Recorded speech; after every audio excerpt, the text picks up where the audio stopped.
Hi guys, I'm Dan. Welcome to another reading vlog. How are you all doing? I am so happy because it is only mid-June and I am already on the last book on my June's TBR.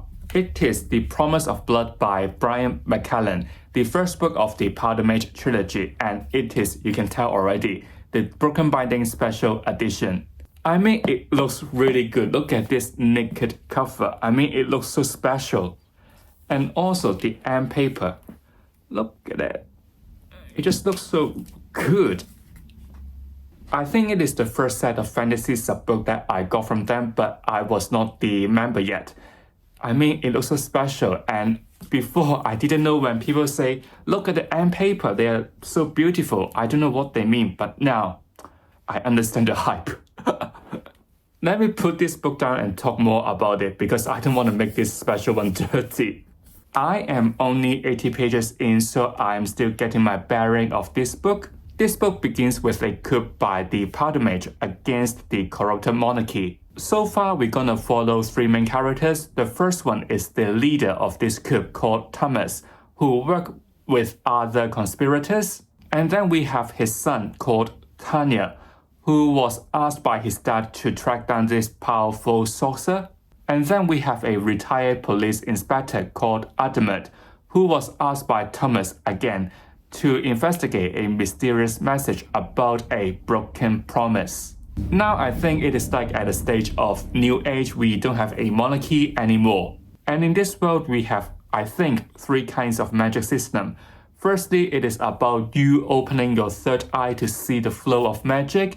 Secondly, we have the privileged, who can wield the five elements with the use of both hands, and they are afraid of the Powder Mage. Powder Mage is somebody who can take in gunpowder to enhance his senses. They can also control the gunshot, which is powerful. These 80 pages, I'm not gonna lie, is full of world building, and there's quite a lot of jargons and characters to remember already. There are quite a lot of details with a large cast of characters. I'm still trying to remember all of them, which is quite difficult. The last book I read is 5 Broken Blades, which is like so easy to go through. Now I'm back to a serious dark fantasy book, so I need time for it. I already like the tone of this book because it is on a darker, serious political side. And also we got a storyline that's gonna investigate a mysterious message. It is giving me, I'm not too sure how this time period is called, but it is post-French Revolution because we have overthrown the monarchy, and there is the use of guns, which is rare in fantasy books. I have a feeling I'm gonna like this one, and I'm gonna read more and see how the story unfolds.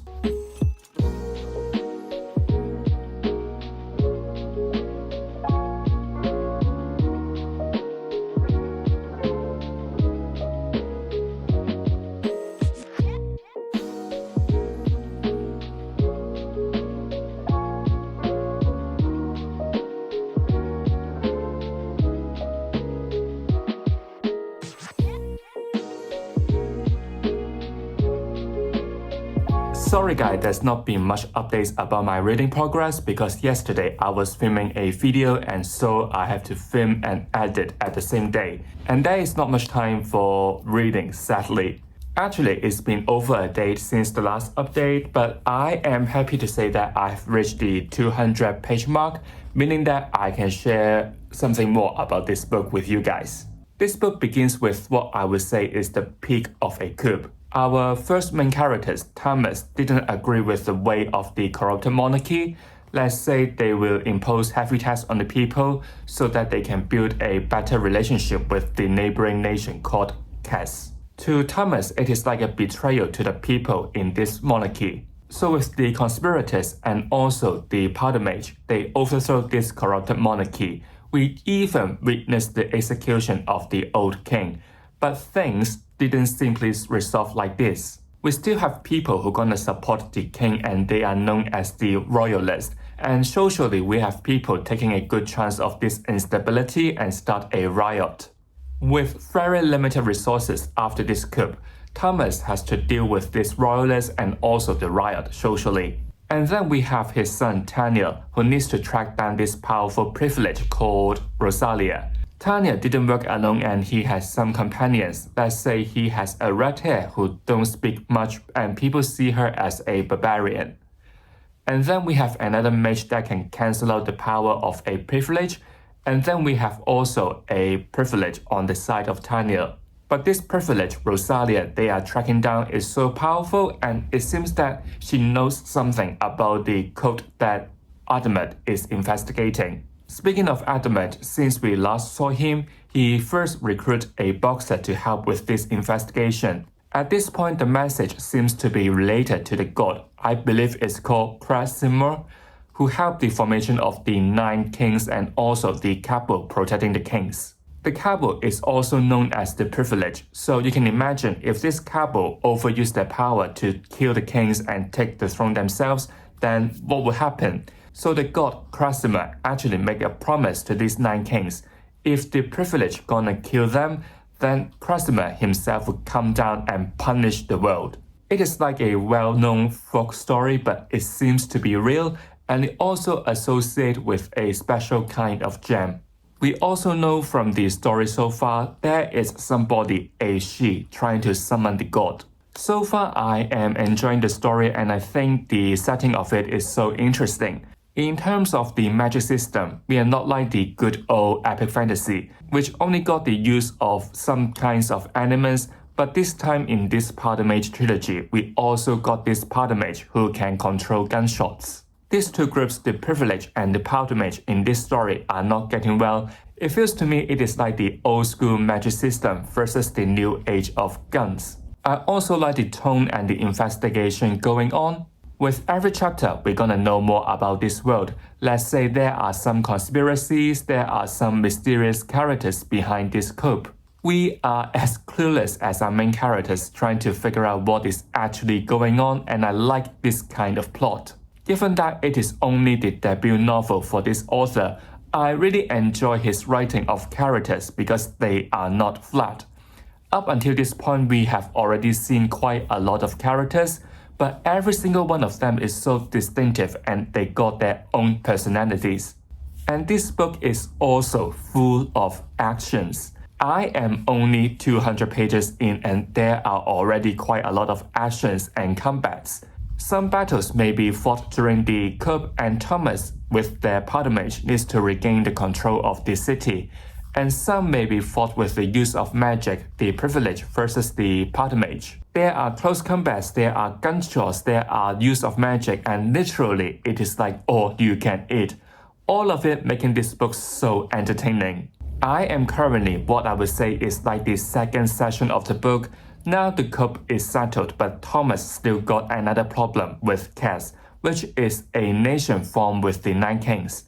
Also, there are some more questions Thomas asked Adamant to investigate. Thomas also asked Tanya to kill one of his close friends. It is definitely getting more interesting and I will see you later. Hi guys, I have read another 200 pages since you last saw me, meaning that I have got less than 100 pages left with this book, and I think it is the perfect time to share my thoughts before the final wrap-up.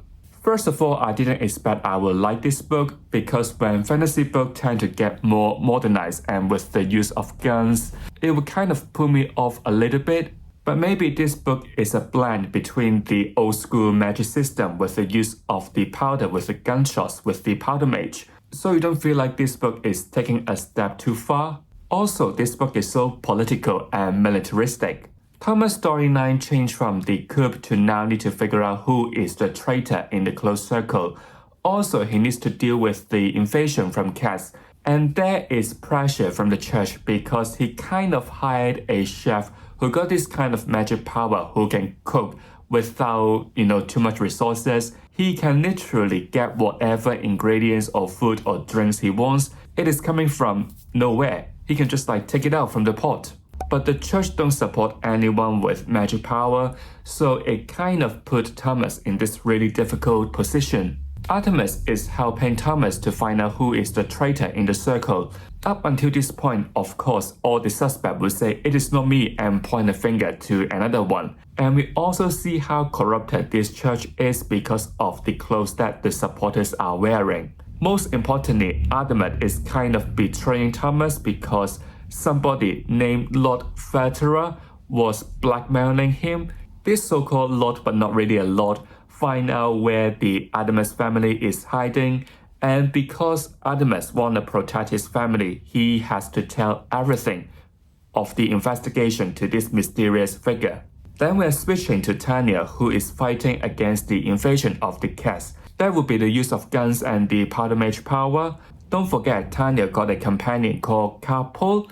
People see her as a barbarian, but she is so talented in magic and help Tanya to take down the cats. Together with the watch and the close friend of Tanya, Poe, they are defending the fortress from the invasion, and also they need to figure out what the cats is actually planning. There will be formation of how we should defend this fortress, and then which point we should get to maximize our advantage in this battle. We got lots of intense strategic battles from his chapters. There are definitely something more about this cast invasion, and it looks like somebody is summoning the god. Overall, I do enjoy reading this book, which is something I didn't expect. I thought I might get bored because of the use of guns or the rifles, need to explain everything about it, but it is fine. I am so close to the ending and I can't wait to check it out. I will see you later in the final wrap-up. See ya!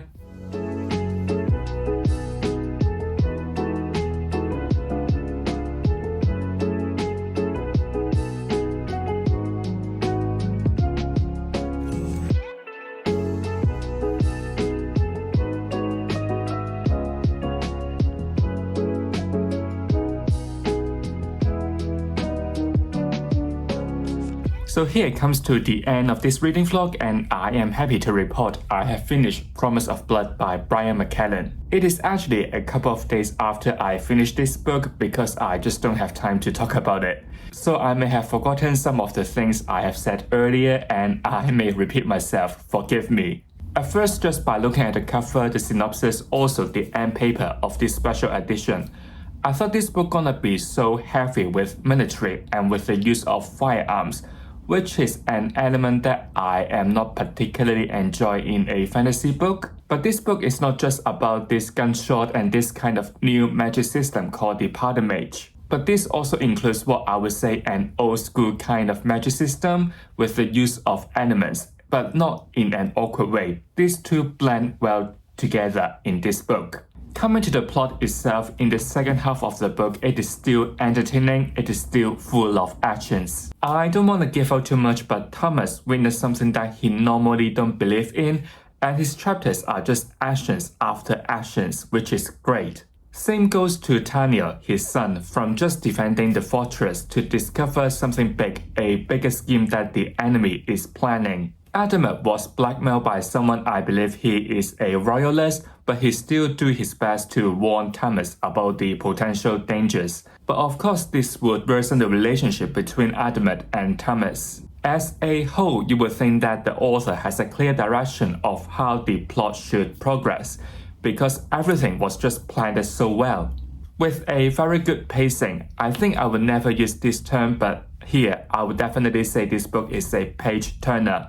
It is not just ending a chapter by a massive cliffhanger, but as a reader, you will be so eager to dig in to find out what will happen or what is actually going on. Other than the plot, I think the characters stood out as well. The inner circle of Thomas as well as his powder mage, Tanya's companion along the journey, Adamet and Sue Smith, or even the villain from Cass, they are all so distinctive. Do remember, this book got a huge cast of characters, so I think it is really impressive in terms of the characters. My favorite would either be Olam or Carpol. They are similar in a sense, they're so loyal and they will do whatever they need to protect their friends. But of course there will be a slight difference between them. Olam got a love interest with another character and Carpol seems like got a mysterious past. All in all, I did have a good time when I was reading this book.